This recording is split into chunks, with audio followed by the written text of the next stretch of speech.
Restaurants in the district are now part of the Trump administration's crackdown on illegal immigration. This week, ICE agents went to at least a dozen businesses to request documentation that verifies workers are in the country legally. Now, this raises a lot of legal questions about the people ICE is targeting and the restaurant owners as well. Joining us now is Ava Benach, a D.C.-based immigration lawyer. Thank you so much, Ava, for joining me.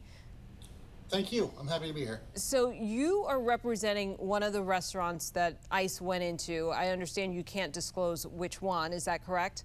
That is correct. Where do things stand, though, with that restaurant that you're representing? Can you share that? Sure. ICE came in to my client's premises and many other restaurants in the district on Tuesday, serving notices of inspection, asking to see I-9 documents. I-9 documents are documents employers keep to demonstrate that their workforce is authorized to be employed in the United States. They asked them to produce the I-9 documents within a week. This is not novel or new. It's not unusual, and it's just a compliance mechanism to see if employers are complying. What is somewhat surprising is the fanning out and going to 7 or 8 restaurants and beyond restaurants, other places I've heard about, all in one day. That's a little different than normal practices. So what do you say to those who say they're simply enforcing the rules that are on the books, which you highlighted is not out of the norm? I say yes, they are, and this is certainly within their prerogative to do so. But to fan out across the city, given everything ICE has been doing, taking people off the streets, arresting green card holders, deporting citizens, it creates a climate of fear. I would also say that we were told that the effort to enforce immigration law was about gang members and about violent and dangerous criminals and not dishwashers and busboys. And so it's your understanding that they plan to return to premise by next Tuesday, is that right? Or they come back to collect the documents. All of this, of course, could be done by mail and email. They could serve the notice of inspection by certified mail, but they chose to come in and do it in person. And again, that is their prerogative. But to do it in such a fashion where they fan out all over the city clearly was meant to send a message. So it sounds like you believe this is more about intimidation versus actual enforcement. I think the intimidation was a nice side effect of the enforcement. This sort of enforcement, we tend not to see a lot of it in smaller organizations. It's sort of like you go fishing where you could catch fish.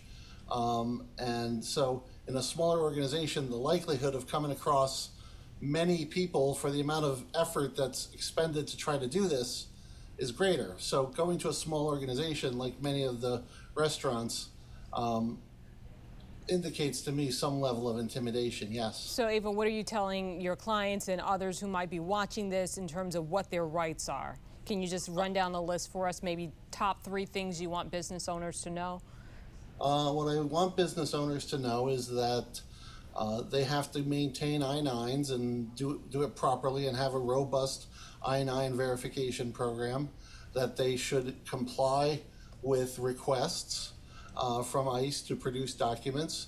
At the same time, they should make sure that they know that ICE is not entitled to go through kitchens and offices and basements and various private spaces without a judicial warrant, and that staff and employees have no obligation to speak to ICE when ICE is in a restaurant. So they can decline those requests? They could decline a request to enter into the kitchen. They could decline a request to speak with somebody.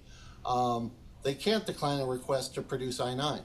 Right. That's under the law. So I heard you mention that there is this climate of fear. Are there other spaces where you're hearing from clients that they're concerned? I was reading some reports about possibly children not going to school who are concerned maybe about their families facing some sort of fallout if they're legal status is not what it should be in order to stay in the country. Are you hearing reports of that too?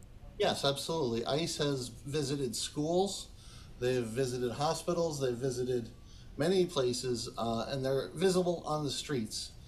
They are arresting people in their homes and on the streets. We've all seen the video from the Tufts student. There was another one that was particularly appalling in Worcester, Massachusetts yesterday. Everybody's seen this, and they're afraid to go out of their homes because they know that they have a lot more rights inside their home than they do anywhere else on the street, in the workplace, in the school. All right, Ava, thank you so much for joining me. I know that there will be more ICE activity likely to continue for quite some time here in the district. We'd love to have you back and share more of what you're hearing from your clients. I'd be happy to do so. Thank you. Ava Benach, thank you for joining me today. We're going to take a quick break.